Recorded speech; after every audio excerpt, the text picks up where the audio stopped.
assuming that we find channel market fit, things are going well, we can scale to 100,000 a month, we will step a little bit back to get ready, to get inventory in the country, to get proper customer service, to get feedback from customers, to get proper referrals and customer feedback. One very important element for that point is NPS. I remember you were talking about it. Maybe you can explain. One of the most impactful things I think I learned, because NPS is Net Promoter Score. So how it works is, again, surveys. So talking to people kind of works.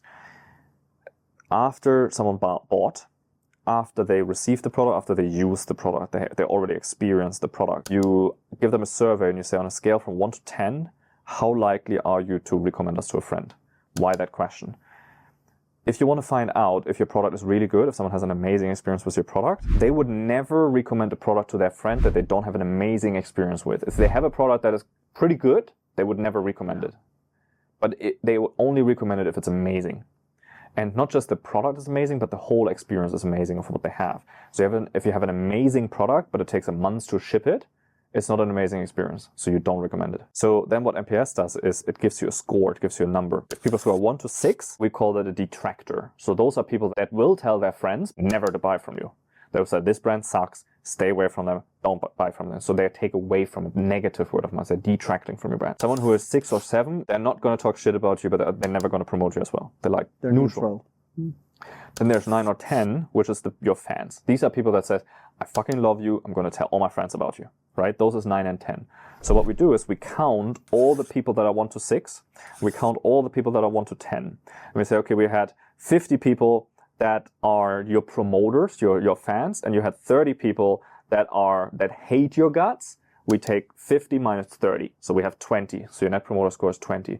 But keep in mind, like 1 to 6 is a much way more quantity number. Correct. So that's a much stronger force. So if you take the 50 minus 30, the 30 is already within the strength of the volume of the negativity that's already included in that score. What the NPS score gives you, it's a number that you can look at. If it's negative, people hate you and people detract. If it's positive, people like you, and now you have compounding. The higher the positive number is, the more compounding you have. And that number includes all of the experience from your whole brand after customers actually used it.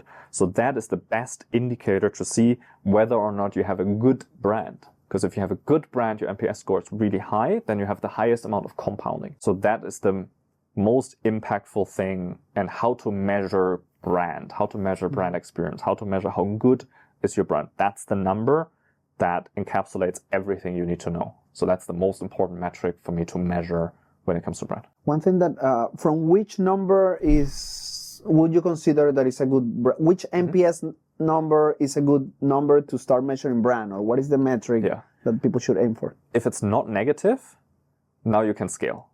So the very first, I would never scale a brand that has a negative NPS score, because you're scaling shit. You're compounding negatively. So that's the first baseline, right? If it's 0, that means people don't hate you and you're neutral. If you place ads, people don't talk shit about bad you, about you, right? Impact that. So that's I would say it's the first line. If you have a score of 50 or more, that's amazing.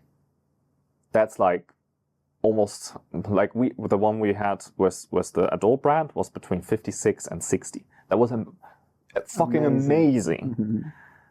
If you have 20, that's pretty good. So between 20 and 40, that's the average.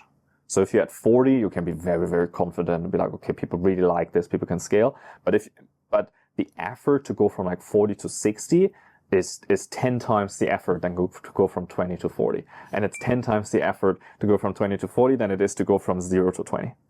Because you really need to craft that experience of the customer, and it goes into everything that you do.